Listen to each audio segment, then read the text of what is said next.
Class 11 এর ছাত্রছাত্রীদের physics ক্লাসরুমে স্বাগত জানাই। আজকের ক্লাসে আমরা একমাত্রিক গতি চ্যাপ্টারের এমসিকিউ প্রশ্নগুলো সলভ করব। তো চলো আমরা আজকের ক্লাস শুরু করছি।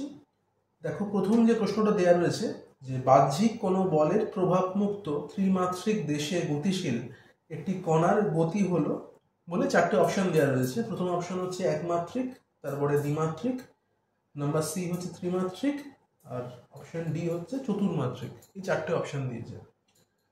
তো এখানে আমাদের যে মেন পয়েন্টটা রয়েছে, প্রথমেই বলছে যে বাহ্যিক কোনো বলের প্রভাব মুক্ত ত্রিমাত্রিক দেশে। তো এখানে আমরা দেখো নিউটনের যে প্রথম সূত্র সেইটা ব্যবহার করব। নিউটনের প্রথম সূত্রে বলা হচ্ছে, তোমাদের নিশ্চয়ই মনে আছে, তোমরা ক্লাস 9-এ পড়েছো, যে বাইরে থেকে কোনো বল প্রযুক্ত না হলে স্থির বস্তু চিরকাল স্থির অবস্থায় থাকে এবং গতিশীল বস্তু সমবেগে সরল রেখা ধরে চলতে থাকবে। তো এখানে আমরা সেকেন্ড পার্টটা নেব, নিউটনের যে প্রথম সূত্র তার সেকেন্ড পার্ট, যেখানে বলা হচ্ছে যে বাইরে থেকে বল প্রযুক্ত না হলে সমবেগে সরল রেখা ধরে বস্তু চলতে থাকবে। তো এখানে দেখো, সরল রেখা বলতে আমরা কিন্তু একমাত্রিক ব্যাপারটাই বুঝবো, কারণ সরল রেখা কোনো একটা পয়েন্ট থেকে শুরু হয়ে আর একটা পয়েন্টে গিয়ে শেষ হয়। তো সেখানে দ্বিমাত্রিক বা ত্রিমাত্রিক হওয়ার কোনো অবকাশ নেই। সেই কারণে এখানে কিন্তু অপশন এটাই ঠিক, যেখানে বলা হচ্ছে যে এটা কিন্তু একটা একমাত্রিক গতি। তাহলে এটা মনে রাখো যে যখনই কোনো আমরা একটা পয়েন্ট থেকে শুরু করে আর একটা পয়েন্টে স্ট্রেট লাইন বরাবর যাচ্ছি, সরল রেখা বরাবর যাচ্ছি, তো সেটাকে কিন্তু আমরা তাহলে একমাত্রিক গতি হিসাবে বলতে পারি। তাহলে ফার্স্ট অঙ্কটা, ফার্স্ট যে এমসিকিউটা রয়েছে তার অপশন হচ্ছে অপশন এ, একমাত্রিক গতি। চলে আসবো পরের সেকেন্ড যে কোশ্চেনটা রয়েছে সেখানে। এখানে বলা হচ্ছে দ্বিমাত্রিক স্থানে একটি বস্তুর গতির সমীকরণ হলো x ইকুয়াল 5t² + 2, আর দেওয়া রয়েছে y ইকুয়াল 2t² + 5। বস্তুটির গতিপথ জিজ্ঞেস করা হচ্ছে এখানে। তো প্রথম অপশন দিচ্ছে যে অধিবৃত্তাকার হবে, সেকেন্ড অপশন হচ্ছে বৃত্তাকার হবে, থার্ড অপশন বলছে সরল রৈখিক হবে, আর ফোর্থ অপশন বলছে পরাবৃত্তাকার হবে। তো তোমরা অঙ্কে আশা করি মানে এই সমস্ত গতিপথগুলো সম্বন্ধে পড়াশোনা করেছো, যে অধিবৃত্তাকার কেমন হতে পারে, বৃত্তাকার কেমন হতে পারে, সরল রৈখিক বলতে কি বুঝি, আর পরাবৃত্তাকার বলতে কি বুঝি, এগুলো মোটামুটি আশা করি তোমাদের অঙ্কে শেখানো হয়েছে। তো তাও আমি জাস্ট মানে একটু আইডিয়া দিয়ে দেবো যারা জানো না তাদের জন্য, যে ইকুয়েশনসগুলো কেমন হতে পারে। যেমন ধরো, যেখানে প্রথমটা যেটা বলা হলো যে অধিবৃত্তাকার, তো অধিবৃত্তাকারের ইকুয়েশন কেমন হয়, তো সেটা আমি একটু দেখাচ্ছি। দেখো এখানে y ইকুয়াল 4ax², এইরকম টাইপের ইকুয়েশনস থাকলে আমরা বুঝবো যে এটা একটা অধিবৃত্তের সমীকরণ। তো আমি এখানে লিখেছি y ইকুয়াল 4ax²। তুমি 4 এটা নাও লিখতে পারো, ধরে নেওয়া যাক যে রয়েছে y ইকুয়াল 4, এটা বাদ দাও, y ইকুয়াল শুধুমাত্র x² ধরে নাও, বা ধরে নিতে পারো যে x ইকুয়াল y², এমনও ধরে নিতে পারো। তো এইরকম ধরনের যে ইকুয়েশনগুলো থাকবে আমাদের, সেগুলো বলতে আমরা কিন্তু বুঝবো অধিবৃত্তাকার কোনো একটা গ্রাফকে বোঝাচ্ছে। তো ধরো আমি যদি এখানে y এর সঙ্গে x এর গ্রাফ এখানে আঁকি, y এর সঙ্গে x এর যদি গ্রাফ আঁকি, তাহলে এই যে প্রথম আমি ইকুয়েশনটা লিখছি যে y ইকুয়াল x², সেটা দেখতে এইরকম টাইপের হয়। অঙ্কে হয়তো তোমরা দেখে থাকবে যে এইরকম টাইপের গ্রাফ। অঙ্কের জন্য এই দুদিকেই মানে আমরা রাইট অ্যান্ড লেফট দুদিকেই আমরা গ্রাফ এখানে ড্র করে থাকি অঙ্কের ক্ষেত্রে। ফিজিক্সে শুধুমাত্র ফার্স্ট কোয়াড্র্যান্টটাই নেব, যেহেতু এখানে আমাদের নেগেটিভ দিকটা দেখানোর কোনো প্রয়োজন পড়ে না, আমরা শুধুমাত্র সামনের দিকেই মানে অগ্রসর হব, কোনো একটা বস্তু সামনের দিকেই এগোবে, সেই হিসাবে আমরা শুধুমাত্র কিন্তু এই প্রথম যে ছবিটুকু আঁকলাম সেরকমটা হতে পারে, যে এক্স এর সঙ্গে ওয়াই এর পরিবর্তন দেখানো হচ্ছে। তো ওয়াই ইকুয়াল x² এর গ্রাফটা এমন হবে, এবং এটা কিন্তু একটা অধিবৃত্তকে বোঝাচ্ছে। আচ্ছা, আর একটা দেখিয়েছিলাম যে x ইকুয়াল y², সেটা কিরকম দেখতে হয় না, সেটা দেখতে এইরকম টাইপের হয়ে থাকে, এইরকম টাইপের। বা যদি আমি দুটোই আঁকতে চাই, দুটো কোয়াড্র্যান্টে যদি এরকম টাইপের গ্রাফ পাবে আর কি। তো তুমি শুধুমাত্র যদি ফার্স্ট কোয়াড্র্যান্ট আঁকো কোনো প্রবলেম নেই, অঙ্কের জন্য আমি দুটোই দেখালাম, আর ফিজিক্সের জন্য আমাদের শুধুমাত্র ফার্স্ট কোয়াড্র্যান্টেই লাগে। তো সেখানে দেখা যেতে পারে যে এইরকম টাইপের, মানে এটা যদি এরকম টাইপের উত্তল টাইপের হয় তাহলে এটা অবতল টাইপের হবে, এই আর কি। তো এই দুটোই অধিবৃত্তের গ্রাফ, এবং আমরা অধিবৃত্তের জন্য এই দুটো ইকুয়েশন মেনলি ব্যবহার করে থাকি। তার মানে কি দাঁড়ালো যে আমাদের কোনো ইকুয়েশনস যদি এইরকম টাইপের দেখতে হয় যে একদিকে ওয়াই রয়েছে আর একদিকে এক্স এর স্কোয়ার রয়েছে, বা একদিকে এক্স রয়েছে আর একদিকে ওয়াই এর স্কোয়ার রয়েছে, এরকম টাইপের যদি থাকে, একদিকে যদি স্কোয়ার ফর্ম থাকে, তাহলে বুঝে নেব জিনিসটা কিন্তু অধিবৃত্তকে বোঝাবে। আচ্ছা, নেক্সট চলে আসছে, সেটা হচ্ছে যে যেটা আমাদের সেকেন্ড অপশন ছিল, অপশন বি, সেটা ছিল যে বৃত্তাকার কিনা। তো বৃত্তাকারের ইকুয়েশন কেমন দেখতে হয়? বৃত্তাকারের ইকুয়েশন হয় x square plus y square equal a square, এরকম টাইপের ইকুয়েশন হচ্ছে বৃত্তের জন্য হয়। যেখানে যদি আমরা এরকম টাইপের এক্স ওয়াই এর গ্রাফ টানি এবং এখানে একটা বৃত্ত আমি যদি আঁকি, তাহলে এটা যদি এক্স অক্ষ হয়, এটা যদি এক্স হয়, আর এটা যদি ওয়াই অক্ষ হয়, তাহলে যদি বৃত্তের ব্যাসার্ধটাকে আমরা এ বলে থাকি, তাহলে বৃত্তের ইকুয়েশন হয় এরকম x square plus y square equal a square. তার মানে বুঝতে পারছি যদি এমন টাইপের কোনো মানে ইকুয়েশনস পাও, তার মানে বুঝে নিতে পারছো যে এটা কিন্তু একটা বৃত্তের সমীকরণ হবে। ওকে, নেক্সট চলে আসবো সরল রেখা, যেটা অপশন সি ছিল। সরল রেখার ইকুয়েশন কেমন হয় সেটা আগে আমরা চেক করে নিই। তো সরল রেখার ইকুয়েশন সবসময় মনে রাখতে হয় y equal M X plus C, এটাকে আমরা বলবো সরল রেখার ইকুয়েশন। তাহলে যেমন ধরো একটা আমাদের y এর সঙ্গে যদি x এর গ্রাফ থাকে, সেখানে এই ধরনের যদি কোনো একটা স্ট্রেট লাইন আমরা আঁকি, তাহলে এটা হচ্ছে সরল রেখার গ্রাফ। এখানে এমটা কি? এম বলতে আমরা বুঝবো যেই যে লাইনটা আমরা ড্র করেছি এখানে, সেই লাইনটা এক্স অক্ষের সঙ্গে কত কোণ করছে। যদি থিটা কোণ করে থাকে, তার মানে ট্যান থিটা, সেটা ইকুয়াল হচ্ছে এম এর মান। তার জন্য আমরা এম কে বলি কি? এম কে আমরা নতি বলেছি, নতি বা প্রবণতা যাই বলো না কেন, এম হচ্ছে এখানে নতি। আর সি হচ্ছে কি না? সি হচ্ছে যে ওয়াই অক্ষে এই স্ট্রেট লাইনটা কোথায় কাট করছে ওয়াই অক্ষকে, তাহলে অরিজিন থেকে তার যে দূরত্বটা হবে সেটাকে আমরা সি বলবো। তাহলে বোঝা গেল এম মানে কি? নতি বা প্রবণতা।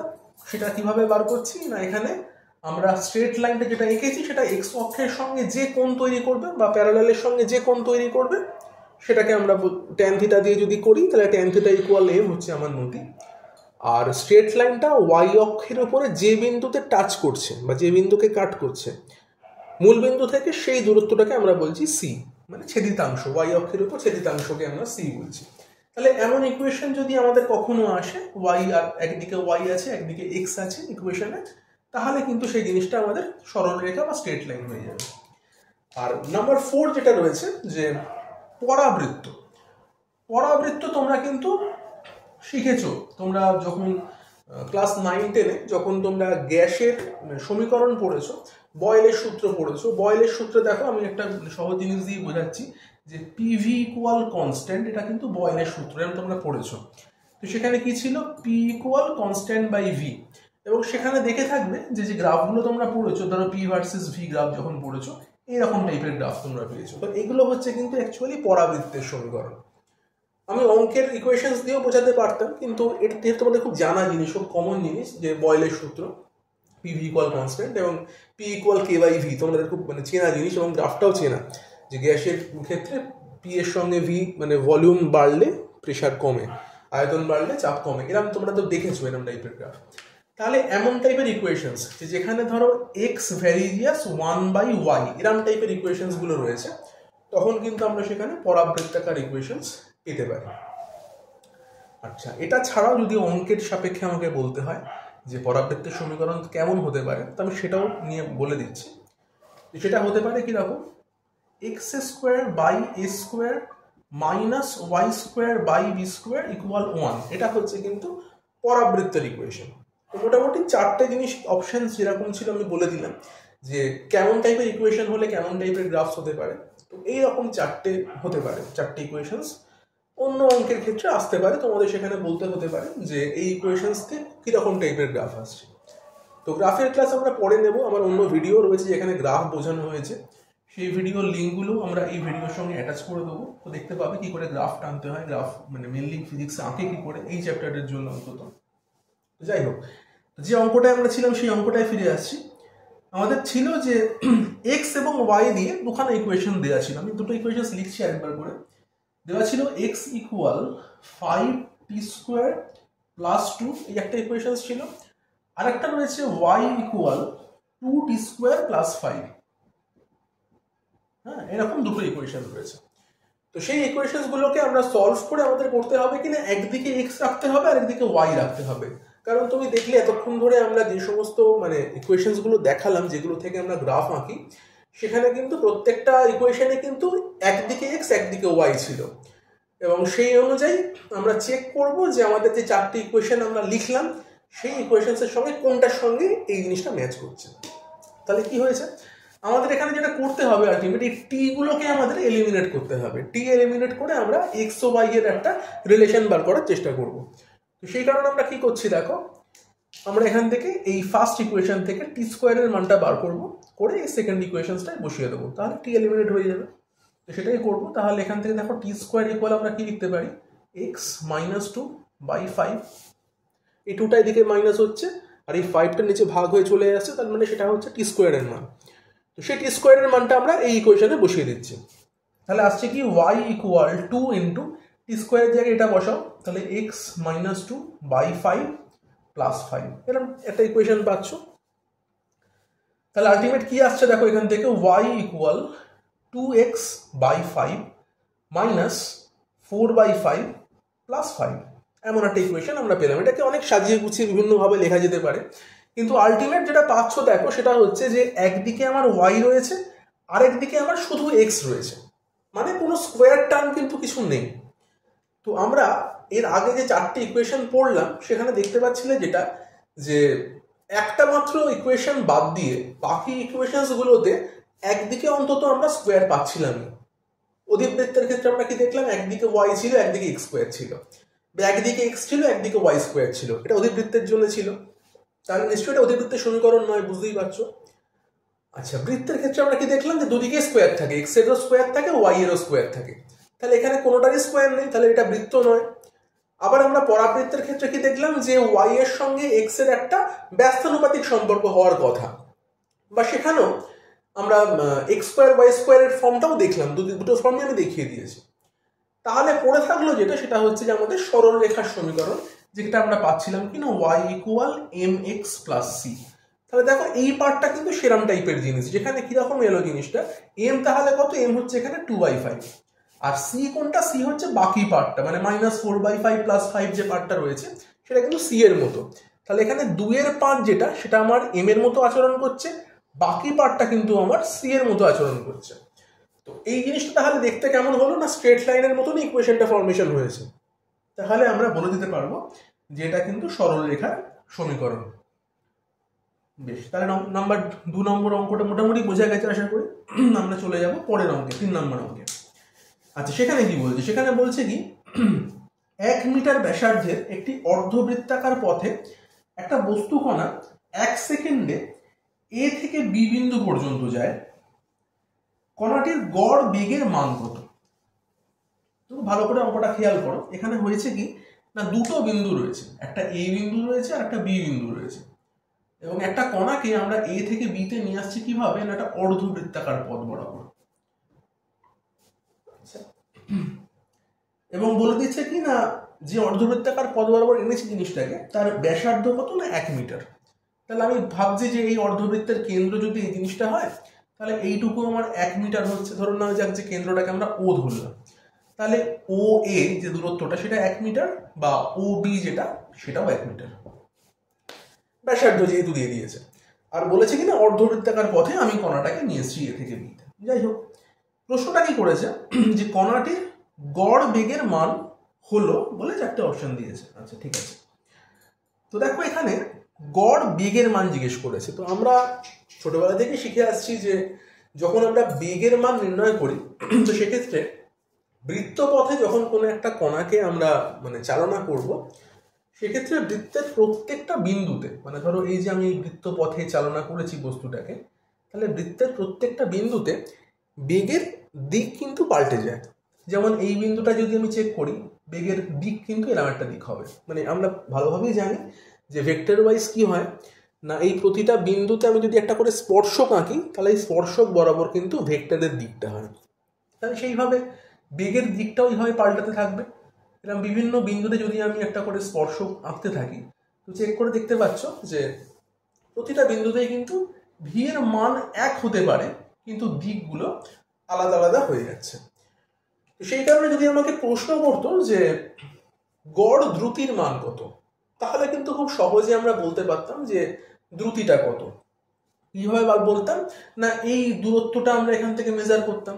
আমরা জানি যে একটা অর্ধবৃত্তের পরিধি কত হয় না, পাই আর হয়। বৃত্ত যেহেতু 2 পাই আর, অর্ধবৃত্ত তাহলে পাই আর হবে। তাহলে সেই দূরত্বটা আর কত সময় লেগেছে সেটা দিয়ে ভাগ করে আমি করতেই পারতাম। আমি বলেছি 1 সেকেন্ড সময় লেগেছে, তাহলে পাই আর বাই 1 এই করে আমি বলতে পারতাম গড় দ্রুতির মান কত। কিন্তু প্রশ্ন করেছে অন্য, প্রশ্ন করেছে গড় বেগ কত। তো তোমরা ভালো করেই তাহলে বুঝতে পারছো যে এইখানে কিন্তু গড় বেগ ব্যাপারটা হওয়া সম্ভব নয়। তার কারণ এইভাবে কিন্তু বেগ হতে পারে না। বেগের যদি দিকটা প্রতি মুহূর্তে পাল্টে যায় সেক্ষেত্রে কিন্তু বেগ হওয়া সম্ভব নয়। তো সেই কারণে আমরা তাহলে কি করব, আমরা চেক করব এটা যে ওই বস্তুটা কোন পয়েন্ট থেকে ইনিশিয়েট করেছিল এবং কোথায় গিয়ে টার্মিনেট করছে, থেকে শুরু হয়েছিল কোথায় গিয়ে শেষ করছে। তাহলে সেই দুটো পয়েন্টের মধ্যে যে মিনিমাম ডিস্টেন্স আমরা তাকেই সরণ বলি। এবং সরণ একটা ভেক্টর রাশি, সবসময় মনে রাখবে যেটা যে ভেক্টর রাশির ক্ষেত্রে যে জিনিসটা হয়, এবং আমি অবশ্যই ডিস্টেন্সের কথা এখানে বলছি, ডিস্টেন্স এন্ড ডিসপ্লেসমেন্টের কথা বলছি। যে ডিস্টেন্স বলতে আমরা একটা স্কেলার কোয়ান্টিটিকে বুঝবো, যে একটা দূরত্ব। কিন্তু ডিসপ্লেসমেন্ট হচ্ছে একটা ভেক্টর রাশি, সেটা বলতে কি বোঝায়, সেটা বোঝায় যে মিনিমাম ডিস্টেন্স কত। যে আমি একটা বিন্দু থেকে অন্য একটা বিন্দুতে যাচ্ছি, আমি কিভাবে সব থেকে কম দূরত্বে ওই জায়গাটায় পৌঁছতে পারি। তো সেই দূরত্বটাকে আমরা ভেক্টর হিসেবে বলতে পারি আর কি। তার মানে বেগ যখন আমি বার করবো বা গড় বেগ যখন বার করব, সেটা মানে কিন্তু আলটিমেট হচ্ছে সরণ বাই সময়। তাহলে আমাদের যেভাবেই বস্তু যাক না কেন কোন একটা বিন্দু থেকে অন্য কোনো বিন্দুতে, আমায় যখনই একটা গড় বেগের মান বার করতে বলবে, আমাদের ফর্মুলা হবে কি না সরণ বাই সময়। তাহলে আমরা কিন্তু এখানে দূরত্ব চেক করব না, চেক করবো কি না সরণ। তাহলে সরণটা কি, সরণ হচ্ছে এ থেকে বি এর মিনিমাম দূরত্বটা। সেটা কত, সেটা হচ্ছে 2 মিটার। কারণ বৃত্তের ব্যাসার্ধ যদি 1 মিটার হয়ে থাকে, তাহলে এটা 1 মিটার, এটা 1 মিটার, তাহলে এ ও ছিল কত 1 মিটার, ওবি ছিল 1 মিটার, তাহলে এবি কত হবে, এবি নিশ্চয়ই 2 মিটার হবে। তাহলে সরণ হচ্ছে 2 মিটার আর সময় কত 1 সেকেন্ড। তাহলে আমাদের উত্তর কত হবে 2। তাহলে গড় বেগের মান হচ্ছে 2 মিটার পার সেকেন্ড। তাহলে যে অপশনটা দেখো 2 মিটার পার সেকেন্ড সেটাই ঠিক হবে। এখানে দেখতে পাচ্ছি যে option B 2 meter per second রয়েছে, তাহলে সেটাই আমাদের ঠিক উত্তর। ওকে, নেক্সট কোশ্চেনে যাবো এবারে। দেখো বলছে এখানে নাম্বার 4, একটা গতিশীল বস্তুকণার অতিক্রান্ত দূরত্ব যাত্রাপথের সময়ের বর্গের সমানুপাতিক।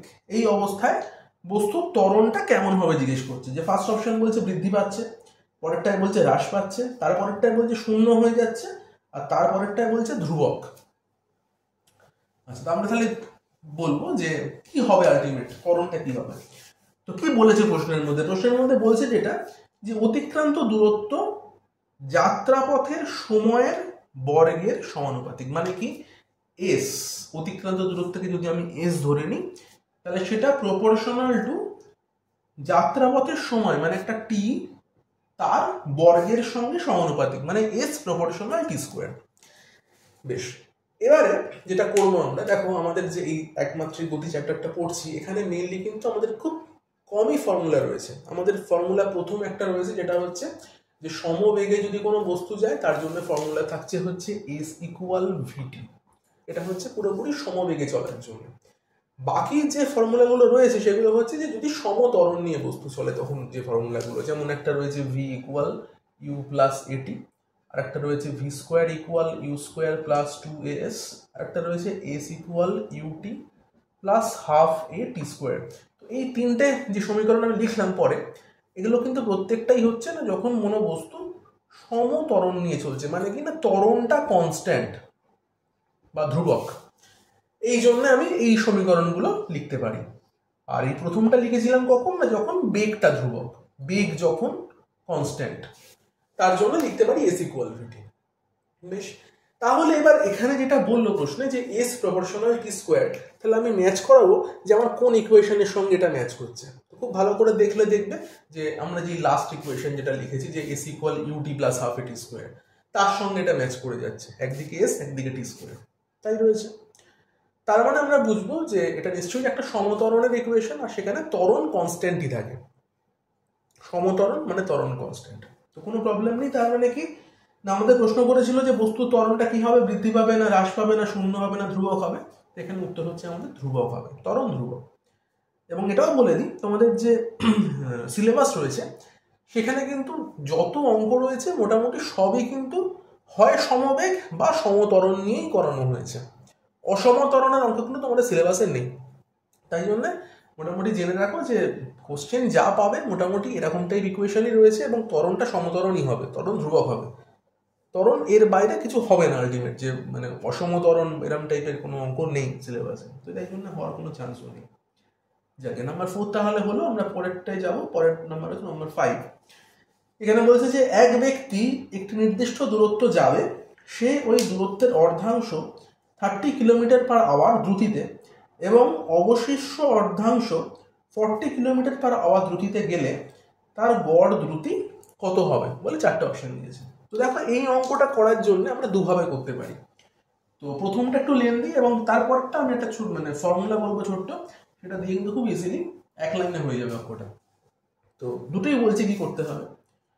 আচ্ছা দেখো, কোশ্চেন নাম্বার 5 যেটা, একটা দূরত্ব মনে করা যাক যে একটা দূরত্ব ছিল, সেই দূরত্বটাকে আমি 2s দূরত্ব ভেবে নিচ্ছি। এই দূরত্বটা 2s দূরত্ব, সেটাকে আমরা দুটো হাফে ভাগ করছি, একটা s হাফ আর একটা পরের s হাফ। তো প্রথম যে হাফটা সেটা কত নিয়ে যাচ্ছে না 30 কিলোমিটার/আওয়ার এই বেগে নিয়ে যাচ্ছে, আর পরের যে হাফটা সেটা যাচ্ছে 40 কিলোমিটার/আওয়ার এরম বেগ নিয়ে যাচ্ছে। এবং আলটিমেট আমাদের প্রশ্ন করছে যে গড় দ্রুতি কত হবে। তো যাই হোক, এখানে অঙ্কটা গড় দ্রুতি দিয়েও আসতে পারে বা গড় বেগ দিয়েও আসতে পারে, কোনো প্রবলেম নেই, দুটোর ক্ষেত্রেই একইভাবে করবো আমরা। তো যাই হোক, তো গড় দ্রুতি যখন বলেছে তাহলে গড় দ্রুতির ফর্মুলাটা কি তাহলে? তাহলে গড় দ্রুতি বার করার ফর্মুলা হচ্ছে এখানে তাহলে মোট দূরত্ব বাই মোট সময়। খুব ইজিয়েস্ট ফর্মুলা, দূরত্ব বাই সময়, সেটা হচ্ছে গড় দ্রুতি। তো মোট দূরত্ব তাহলে কত? এখানে মোট দূরত্ব হচ্ছে আমার 2s, মোট দূরত্ব 2s বাই মোট সময়। কি করে সময় বার করে? আমরা জানি যে এখানে যেহেতু মানে মেনলি একটা বেগ নিয়ে চলছে এবং সমবেগ বা সমদ্রুতি নিয়ে চলছে, ত্বরণের কোনো গল্পই নেই, তাহলে ইকুয়েশন হচ্ছে কি s = vt। তো প্রথম হাফটা কি হয়েছে না s দূরত্ব গেছে কত বেগ নিয়ে? 30 বেগ নিয়ে। তাহলে সিম্পল করছি কি s/v বা v1, যে বেগটা ছিল v1 লিখলাম, তাকে ধরো 30 কে v1 বলে লিখছি, প্লাস পরের হাফটা গেল s নিয়ে, দূরত্বটা s দূরত্বই গেছে এবং বেগ কত নিয়ে গেল না 40 নিয়ে গেছে, আমি এটাকে v2 লিখে দিচ্ছি। তার মানে কি, এটা হচ্ছে একটা সময় s/v, আমরা ইকুয়েশন জানি s = vt, তাহলে t মানে কত হয়? s/v হয়। তাহলে এটা একটা t1 সময় আর এটা একটা t2 সময়। তাহলে এটা যদি করলে মোটামুটি কিন্তু উত্তর তুমি পেয়ে যাবে। এই একটা জিনিস, এটা হলো অঙ্ক এইভাবে করতে পারো। তো এটা একটু লেন্দি প্রসেস, এটা তোমাকে একটু করে দেখতে হবে কত হচ্ছে। তো এবার এর থেকেও একটা ইজি আমি বলে দিচ্ছি প্রসেস কিভাবে করবো এই অঙ্কটা, এটা করলে উত্তর মিলবে। আর যেটা বলছি সেটা কিভাবে করবো দেখো, যখন দেখবে যে হাফ দূরত্ব একটা বেগ নিয়ে গেছে এবং পরের হাফ দূরত্ব আর একটা বেগ নিয়ে গেছে, এরকম অঙ্ক হলেই কিন্তু এই ফর্মুলাটা খাটবে, নাহলে কিন্তু হবে না। যে একটা ধরো বললো যে 2 কিলোমিটার দূরত্ব 30 বেগ নিয়ে গেছে আর পরের 5 কিলোমিটার দূরত্ব 40 বেগ নিয়ে গেছে, তাহলে কিন্তু এই ফর্মুলা খাটবে না। তখন কিন্তু আগে যেটা বললাম সেরকমভাবেই অঙ্কটা করতে হবে, দূরত্ব ফুরত্ব বসিয়ে দূরত্ব বাই বেগ করে টাইম বার করে এইভাবে করতে হবে। আর যদি এই জিনিসটাই বলে যে একদম সেম দূরত্ব একটা বেগ নিয়ে গেছে, পরও আবার একটা সেম দূরত্ব একটা অন্য বেগ নিয়ে গেছে, তখন ফর্মুলাটা লিখে নাও যে গড় দ্রুতি হয়ে যাবে কি না 2 × 30 × 40 বাই 30 + 40, এই হচ্ছে ফর্মুলা। মানে আলটিমেট ফর্মুলা কি হচ্ছে 2v1 × v2 by v1 + v2, মানে প্রথম বেগ ইন্টু সেকেন্ড বেগ গুণ করো, করে 2 দিয়ে গুণ করো, বাই দুটো বেগকে যোগ করে দাও নিচে, এটা করলে উত্তর হয়ে যাবে। তো করলে আলটিমেট কত হবে দেখো, এখান থেকে তোমার হচ্ছে 3 × 4 = 12, 2 × 24, 24-এর পরে দুটো শূন্য আর নিচে হচ্ছে 40 আর 30 = 70, তাহলে 240/7, এটা করলে তোমার হবে হচ্ছে 34.3 কিলোমিটার/আওয়ার। একটু করে দেখে নিও, তাহলে অপশন সি হবে তোমার উত্তর। তাহলে এটা গেল কোশ্চেন নাম্বার 5। বেশ, পরেরটাই যাচ্ছি। পরের কোশ্চেন হচ্ছে খুব ইজি জিনিস, বলছে যে কোনো বস্তুকণার সরণ ও অতিক্রান্ত দূরত্বের অনুপাত কখনোই হতে পারে না কি না, ফার্স্ট অপশন হচ্ছে 1 সমান, পরেরটা বলছে 1 থেকে কম, তারপরটা বলছে 1 থেকে বেশি, আর তারপরটা বলছে 0। তাহলে কোনটা হবে? কোনটা হতে পারে না অ্যাকচুয়ালি এখানে জিজ্ঞেস করেছে, কোনটা হবে বলেনি, কোনটা হবে না সেটা বলতে বলছে। তো দেখো এখানে হচ্ছে কি সরণ আর অতিক্রান্ত দূরত্বের অনুপাত, তাহলে উপরে থাকবে হচ্ছে সরণ আর নিচে থাকবে হচ্ছে অতিক্রান্ত দূরত্ব। তো এর মধ্যে কোনটা হবে না? তাহলে ভালো করে চেক করে দেখো যে আমরা বলছিলাম কি না, সরণ মানে কি জিনিস? সরণ মানে হচ্ছে দুটো বিন্দুর মধ্যে সব থেকে মিনিমাম যে ডিস্টেন্সটা, মিনিমাম যে দূরত্বটা, তাকে আমরা সরণ বলি। তার মানে সরণ কিন্তু কখনোই অতিক্রান্ত দূরত্বের থেকে বেশি হতে পারে না। সরণ ম্যাক্সিমাম যেটা হতে পারে অতিক্রান্ত দূরত্বের সমান হতে পারে, কিন্তু অতিক্রান্ত দূরত্ব থেকে কখনোই বেশি হবে না।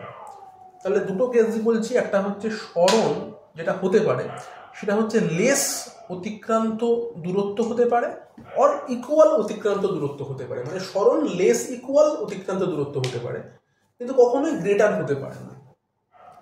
তাহলে বলো এখানে কোনটা খাটবে? তাহলে আমরা এটা হতে পারে কি না, একটা ধরো ভগ্নাংশ নিয়েছি যার উপরের পার্টটা নিচের থেকে কম হবে, তো সেটা হলে তো এই জিনিসটা কখনোই 1 বেশি হতে পারে না, না?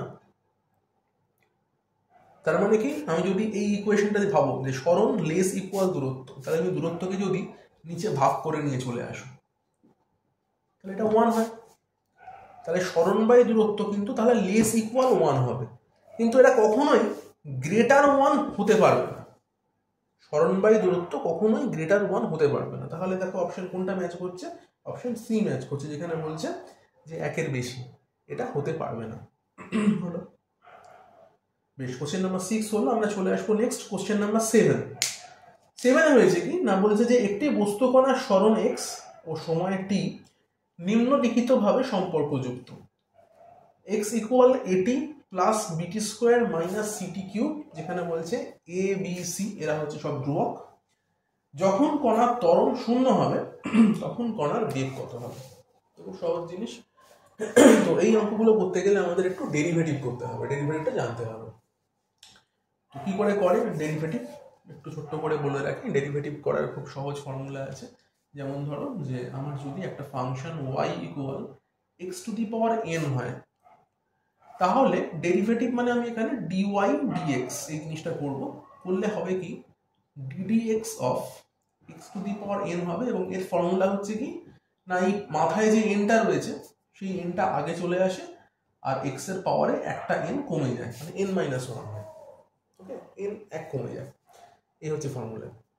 তো তাহলে আমাদের যেটা ইকুয়েশন ছিল যে x ইকুয়াল এটি প্লাস বিটি স্কোয়ার মাইনাস সিটি কিউব, সেখান থেকে আমরা কি করতে হবে না, কণার ত্বরণ যখন 0 তখন বেগ কত এটা জিজ্ঞেস করেছে। তাহলে কখন মানে কোন টাইমে ত্বরণ 0 সেই টাইমটা আমাদের এখানে বার করতে হবে। তো এই হচ্ছে ফর্মুলা, লিখে দিয়েছি, ফর্মুলা লিখে রাখো খাতার মধ্যে, তারপর অঙ্কটায় চলে আসো।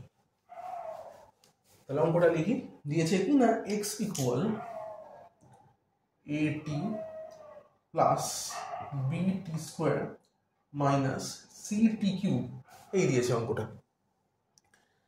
এবার করবো কি, আমাদের বেগ বার করতে হলে ভি ইকুয়াল হয় ডিএক্স ডিটি, সরণ বাই সময়, তাই হয় যেন বেগ মানে, তাহলে আমাকে লিখতে হবে কি ডিএক্স বাই ডিটি, এরকম ফর্মে লিখতে হবে।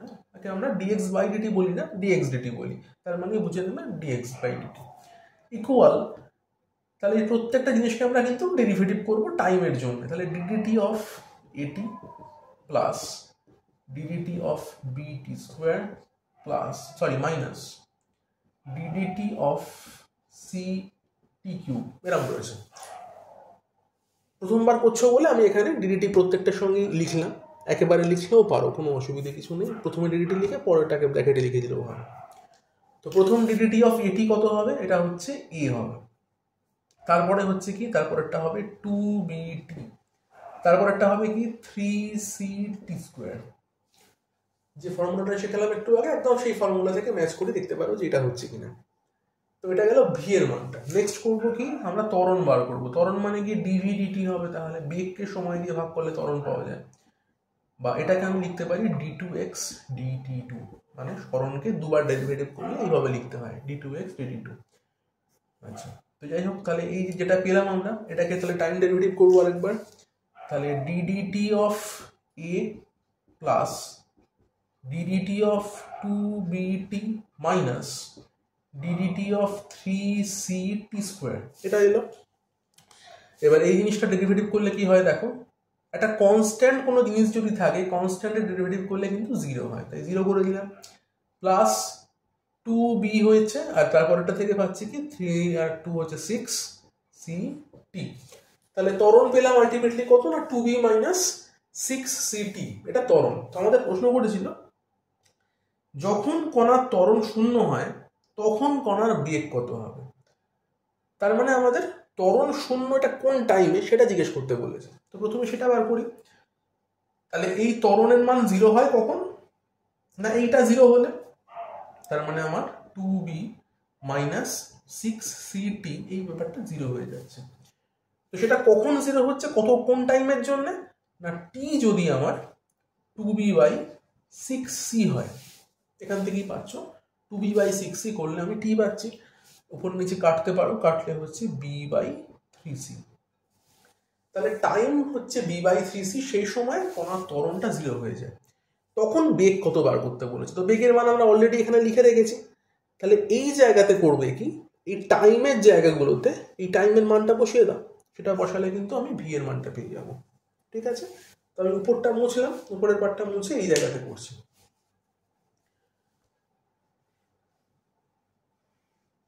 তো আলটিমেট ভি আমরা কত পেয়েছিলাম, এখানেই লিখছি একবার, ভি ইকুয়াল পাচ্ছিলাম এটা a plus 2bt minus 3ct square, এটা ভি এর মান পাচ্ছিলাম। তো সেই ভি এর যে মান পেলাম সেখানে টি এর জায়গাতে আমি যেটা পেলাম আলটিমেট টি এর মান সেটা বসিয়ে দিচ্ছি। তাহলে হচ্ছে কি a প্লাস 2b, টি এর জায়গায় বসাবে b by 3c minus 3c T square, T square মানে এটাকে বসাবো b square by 9c square, স্কোয়ার করা হলো, b এর স্কোয়ার করলাম আর 3c স্কোয়ার করলাম, তাহলে b square by 9c square হচ্ছে।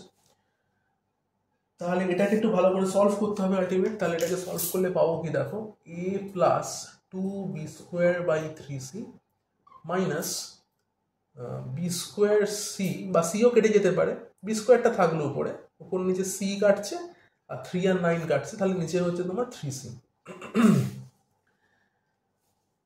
নিচটা মুছলাম, দেখো তাহলে কি হলো, a plus 2b square by 3c minus B square by 3c। তাহলে 2b স্কোয়ার বাই 3c থেকে b square by 3c minus করলে কি হয়, শুধু b স্কোয়ার বাই 3c হয়।